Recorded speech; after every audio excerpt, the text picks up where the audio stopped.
ഓം അജ്ഞാനതിമിരാന്ധസ്യ ജ്ഞാനാഞ്ജനശലാകയാ ചക്ഷുരുന്മീലിതം യേന തസ്മൈ ശ്രീഗുരവേ നമഃ. പീതാംബരം കരവിരാജിതശംഖചക്രകൗമോദകീ സരസിജം കരുണാസമുദ്രം രാധാസഹായം അതിസുന്ദരമന്ദഹാസം വാതാലയേശമനിശം ഹൃദി ഭാവയാമി. നമ്മളുടെ ഈ ഭാരതീയമായിട്ടുള്ള സംസ്കാരം, സനാതനമായിട്ടുള്ള സംസ്കാരം, അത് ബ്രാഹ്മണ സംസ്കാരത്തിൽ ആണ്. അതിൻ്റെ അടിസ്ഥാനം ബ്രാഹ്മണ സംസ്കാരമാണ്. അപ്പോൾ അതിന് ഒരു കുഞ്ഞ് ജനിക്കുന്നതിന് മുമ്പേ തന്നെ അതിനുള്ള ശുദ്ധീകരണ പ്രക്രിയകൾ ആരംഭിക്കണമെന്നാണ് പറഞ്ഞത്. ഗർഭാധാന സംസ്കാരം, ഗർഭം ഉണ്ടായിക്കഴിഞ്ഞാൽ പിന്നെ ആ ഗർഭത്തിലുള്ള കുഞ്ഞ് നന്നാവാൻ വേണ്ടിയിട്ടുള്ള ഒരുപാട് പ്രക്രിയകളുണ്ട് എന്നാണ്. സീമന്തം, പുംസവനം, വിഷ്ണുബലി. എന്നുവെച്ചാൽ ആ കുഞ്ഞ്, ആ ഗർഭത്തിലുള്ള കുഞ്ഞ്, അതിന് ബുദ്ധി ഉണ്ടാവണം, അതിന് ഭക്തി ഉണ്ടാവണം, അതിന് വേണ്ട വിധത്തിൽ ആ പ്രവർത്തിക്കാനുള്ള കഴിവുണ്ടാവണം. എല്ലാ ഇന്ദ്രിയങ്ങളും വളരെയധികം ഊർജമുള്ളതായിട്ട് മാറണം. അപ്പോൾ അതിന് വേണ്ടിയിട്ട് വിശേഷപ്പെട്ട ഹോമങ്ങൾ, മന്ത്രങ്ങൾ, കർമ്മങ്ങൾ, അതൊക്കെ ഗർഭം ഉണ്ടായ ആ സമയത്ത് 3 മാസത്തിൽ, 5 മാസത്തിൽ, അതേപോലെ 7 മാസത്തിൽ, ആ സമയത്തൊക്കെ ചെയ്യാറുണ്ട്. കാരണം ഇന്ന് ശാസ്ത്രം തെളിയിച്ചിട്ടുണ്ട്, പുറത്ത് എന്ത് നടന്നു കഴിഞ്ഞാലും അത് മുഴുവൻ അറിയാനും മനസ്സിലാക്കാനുള്ള കഴിവ് ഗർഭത്തിലുള്ള കുഞ്ഞുങ്ങൾക്കുണ്ട് എന്നുള്ളത്. ആ സനാതനധർമ്മത്തിൻ്റെ അടിസ്ഥാനം തന്നെ അതാണ്. അതായത് ഗർഭത്തിലുള്ള ആ ശിശു അത് നല്ല സാത്വികമായ ഗുണമുള്ള ഒരു കുഞ്ഞായിട്ട് വളരണം. അതിന് വേണ്ടിയിട്ടാണ് ഗർഭാധാന സംസ്കാരങ്ങൾ ചെയ്യണത് എന്നാണ്. അത് കഴിഞ്ഞ് പ്രസവിച്ചു കഴിഞ്ഞാൽ അത് ഉടനെ തന്നെ അച്ഛൻ, ഉണ്ണിയുടെ ആ കുഞ്ഞിൻ്റെ അച്ഛൻ കുളിച്ചിട്ട് ദാനങ്ങൾ ചെയ്യും. നമ്മളുടെ നാട്ടിൽ ഉണ്ടായിരുന്നു, പണ്ട് ഇതൊക്കെ പതിവുണ്ടായിരുന്നു. അത് കഴിഞ്ഞാൽ പിന്നെ ജാതകർമ്മം എന്നുള്ളത്, പണ്ടൊന്നും ആശുപത്രിയിലൊന്നും പ്രസവിച്ചിരുന്നില്ല. അപ്പോൾ ജാതകർമ്മം ചെയ്യും. ജാതകർമ്മം ചെയ്ത് ഒരു 11-ാമത്തെ ദിവസം കുഞ്ഞിന് നാമകരണം, അത് വളരെ എന്താണോ കുഞ്ഞിന് പേര് അത് സങ്കല്പിക്കുള്ളൂ എന്നാണ്. പിന്നീട് ഒരു 6 മാസത്തിൻ്റെ ഉള്ളിലാണ് ആ കുഞ്ഞിന് നാമകരണം. എല്ലാത്തിനും ഹോമങ്ങളുണ്ട്.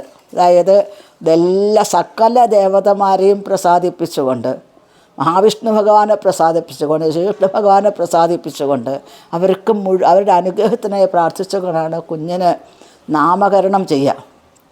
ആ നാമകരണത്തിന് ശേഷം അതിന് ആ കുഞ്ഞിന് വാതിൽ പുറപ്പാട് എന്ന് പറയും. കുഞ്ഞിനെ അതിന് മുമ്പേ പുറത്തേക്ക് കൊണ്ടുപോവില്ല. ശ്രീല പ്രഭുപാദർ അവരുടെ ഭാഗവതത്തിലൊക്കെ അത് എഴുതിയിട്ടുണ്ട്. കുഞ്ഞിനെ ആദ്യമായിട്ട് പുറത്തേക്ക് കൊണ്ടുപോകുന്ന ദിവസം വാതിൽ പുറപ്പാടെന്ന് പറയും. അതിനുള്ള ഹോമങ്ങൾ, അതൊക്കെ. അതുവരെ കുഞ്ഞിന് ആഭരണങ്ങൾ, വെറും ഒരു കറുത്ത ചരട് കെട്ടിക്കുമെന്നല്ലാതെ വേറെ ആഭരണങ്ങളും അണിയിക്കില്ല.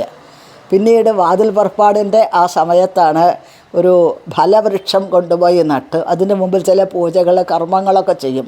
അതിൻ്റെ ശേഷമാണ് ഈ ഫലവൃക്ഷത്തിന് ആദ്യം അതിനെ ഇത് അണിയിക്കും. ആഭരണങ്ങൾ, നൂല്, അതൊക്കെ കെട്ടിക്കും. അതിൻ്റെ ശേഷം ഈ കുഞ്ഞിന് അരയിലും കഴുത്തിലൊക്കെ ആഭരണങ്ങളൊക്കെ ധരിപ്പിക്കും. അതിൻ്റെ ശേഷമാണ് പിന്നെ അന്നപ്രാശനം എന്നുള്ള ചടങ്ങ്. അന്നപ്രാശനം എന്നുള്ള ആ ചടങ്ങ് അതും എല്ലാ ദേവതമാരെ സാക്ഷി നിർത്തിക്കൊണ്ട് ഹോമങ്ങൾ, ഒരുപാട് ഹോമങ്ങൾ, കാര്യങ്ങളൊക്കെ ഉണ്ട്. എന്തിനാണിത്? ഈ കുഞ്ഞിന് സാത്വികമായ ഭാവം ഉണ്ടാവാൻ വേണ്ടിയിട്ട് ശ്രീകൃഷ്ണ ഭഗവാന്റെ ഭക്തന്മാരായിട്ടുള്ള ദേവന്മാരോടുള്ള പ്രത്യേകം പ്രാർത്ഥനകളാണ് ഈ ഹോമങ്ങളിൽ കൂടെ കാണാനായിട്ട് സാധിക്കുന്നത്. അത് കഴിഞ്ഞാൽ പ്രസവിച്ച് ഏകദേശം 28 ആദ്യത്തെ ആ നക്ഷത്രത്തിൻ്റെ ആ ദിവസം മുതൽക്ക് നക്ഷത്രഹോമം എന്നുള്ളൊരു ചടങ്ങുണ്ട്. നക്ഷത്രഹോമം, ഓരോ നക്ഷത്രത്തിൻ്റെ, ജനിച്ച നക്ഷത്രത്തിന് കറുക ഹോമം ചെയ്യുക എന്നുള്ളത്. അത് നക്ഷത്രഹോമം എന്നാണ് പറയുക, ഹോമം ചെയ്യുക എന്നുള്ളത്. എന്തിനാണ്? ഈ കുഞ്ഞിന് ആയുസ് ഉണ്ടാവാൻ, ആരോഗ്യം ഉണ്ടാവാൻ, സാത്വികമായ ഭാവം ഉണ്ടാവാൻ അതിന് വേണ്ടിയിട്ടുള്ള ശുദ്ധീകരണ പ്രക്രിയയാണ് ഇതൊക്കെ എന്നാണ്. അങ്ങനെ ഒരു 7 വയസ്സിൽ അങ്ങനെ ഈ ഹോമങ്ങൾ ഓരോ മാസത്തിലും തുടർന്നുകൊണ്ടിരിക്കും. അപ്പോൾ ഒരു കുഞ്ഞ് എന്നുള്ളത് അത് ഒരു ബാധ്യതയല്ല, ഈശ്വരൻ തന്ന വരദാനമാണ് എന്നുള്ള ഭാവത്തിലാണ് നമ്മളുടെ പൂർവികന്മാർ ഈ ഒരു സനാതന സംസ്കാരത്തിൽ കൂടി അതിനെ കണ്ടിരുന്നത് എന്നാണ്. അത് കഴിഞ്ഞാൽ ഏകദേശം ഈ 7 വയസ്സ് 9 വയസ്സ് 11 വയസ്സ് അങ്ങനെയുള്ള ആ സമയത്താണ് ഉപനയന സംസ്കാരം ചെയ്യുന്നത്. ദ്വിജനായിട്ട് മാറുന്ന ഇതെല്ലാം ചെയ്താലും ദ്വിജനായിട്ട് മാറണില്ല, രണ്ടാമത്തെ ഒരു ജന്മം എന്നാണ് പറയുന്നത്. അപ്പോൾ അതിനുള്ള ഉപനയനാദി അതിന് മുമ്പായിട്ട് ചൗളം എന്നൊരു ഇതുണ്ട്. ആ ഉണ്ണിക്ക് അശുദ്ധികളെ വേർതിരിച്ചിട്ടറിയുക, പിന്നെ ഉണ്ണിയുടെ ആ കുഞ്ഞിൻ്റെ കാത് കുത്തുന്നത്, അതൊക്കെ ഈ സംസ്കാരത്തിൽ പെട്ടതാണ്. അതിൻ്റെ ശേഷം ഉപനയന സംസ്കാരം എന്നത്, അതായത് ഒരു 2.5 വർഷം മുഴുവൻ ആ കുഞ്ഞ് ദ്വിജനായിട്ട്, അതായത് ഉപനയന സംസ്കാരത്തോട് കൂടിയിട്ടിരിക്കണം എന്നാണ് പറയുന്നത്. അതിനുള്ള ഹോമങ്ങൾ, ശുദ്ധീകരണം, പുണ്യാഹം, ഹോമങ്ങൾ, കാര്യങ്ങൾ ഇതെല്ലാം ഉണ്ട്. അതിൻ്റെ ശേഷം ആ അഗ്നി സൂക്ഷിക്കേണ്ടതായിട്ടുണ്ട്. ഹോമം ചെയ്തിട്ടുള്ള അഗ്നി സൂക്ഷിക്കും. ഈ അഗ്നി എന്നുള്ള 1 വർഷം മുഴുവൻ 2.5 വർഷം മുഴുവൻ 2 നേരവും സന്ധ്യാവന്ദനം ചെയ്യുക, ഗായത്രി ജപിക്കുക, ചമതടുക എന്ന് പറയുക, അതിനുള്ള ഹോമങ്ങൾ ചെയ്യുക. അതിൻ്റെ ഇടയ്ക്ക് കുറേ വ്രതങ്ങളുണ്ട്. വ്രതങ്ങൾ അത് അനുഷ്ഠിക്കുക, വ്രതം കൊള്ളുക, വ്രതം അഴിയുക എന്നൊക്കെയാണ് അതിന് പറയുക. അങ്ങനെയുള്ള ആ 2-3 വ്രതങ്ങളുണ്ട്. അതിന് ശേഷം ആണ് സമാവർത്തനം എന്നുള്ളത്. ഏകദേശം ഇതെല്ലാം കഴിയുമ്പോഴേക്ക് പിന്നെ ആ സമയത്ത് തന്നെയാണ് വേദങ്ങൾ പഠിക്കുക, മൊറ ജപിക്കുക എന്നാണ് പറയുക. വേദങ്ങൾ ജപിക്കാനായിട്ട് ശീലിക്കുക, അത് കേൾപ്പിക്കുക കുട്ടിക്ക്. അത് കേട്ടിട്ട് മുമ്പ് ഒന്നും എഴുതിയിട്ടല്ല പഠിക്കുക, കേൾപ്പിക്കുകയാണ് പതിവ്. കേട്ടിട്ട് പഠിക്കുക എന്നുള്ളതാണ്. അപ്പോൾ ഈ സമാവർത്തനത്തിൻ്റെ അതിൻ്റെ ആ സമയത്തിൻ്റെ ഇടയിലായിട്ട് കഴിയുന്നതിൻ്റെ മുമ്പായിട്ട് വേദങ്ങൾ ചൊല്ലിക്കുക, മുറ ചൊല്ലിക്കുക എന്നാണ് പറയുക. അങ്ങനെയുള്ള ഇതെല്ലാം ശുദ്ധീകരണ പ്രക്രിയയുടെ ഭാഗമായിട്ടാണ് എന്നാണ്. അങ്ങനെ 2.5 വർഷം ഇത് കഴിയുമ്പോഴേക്ക് പിന്നെ ഉപനയന സമാവർത്തനം എന്നുള്ള സംസ്കാരം. ഞങ്ങൾ ഗുരുവായൂരപ്പൻ്റെ ഒരു സേവകരായതുകൊണ്ട് സമാവർത്തന ശേഷമാണ് ശ്രീലകത്തേക്ക് പോകാനുള്ള അധികാരം ഉണ്ടാവുക. ശ്രീലകത്ത് പോയി ഭഗവാനെ തൊഴുത് ഭഗവാന്റേതായിട്ട് ഗുരുവായൂരപ്പൻ്റെതായിട്ട് മാറുക എന്നുള്ള ആ ഒരു ചടങ്ങും കൂടിയും ഇത് സമാവർത്തനം കഴിഞ്ഞാലുണ്ടാവും. അതിന് ശേഷമാണ് ഗുരുവായൂരപ്പൻ്റെ സേവകരായിട്ട് മാറുക.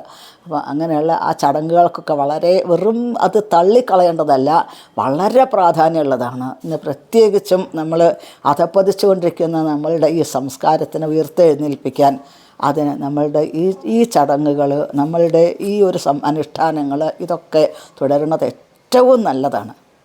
അപ്പോൾ അതിന് ഭഗവാൻ അനുഗ്രഹിക്കട്ടെ എന്ന്, അങ്ങനെ ഒരു സംസ്കാരത്തിലേക്ക് എത്താൻ അനുഗ്രഹിക്കട്ടെ ഭഗവാൻ എന്ന് പ്രത്യേകം പ്രാർത്ഥിക്കുന്നു. ഹരേ കൃഷ്ണ.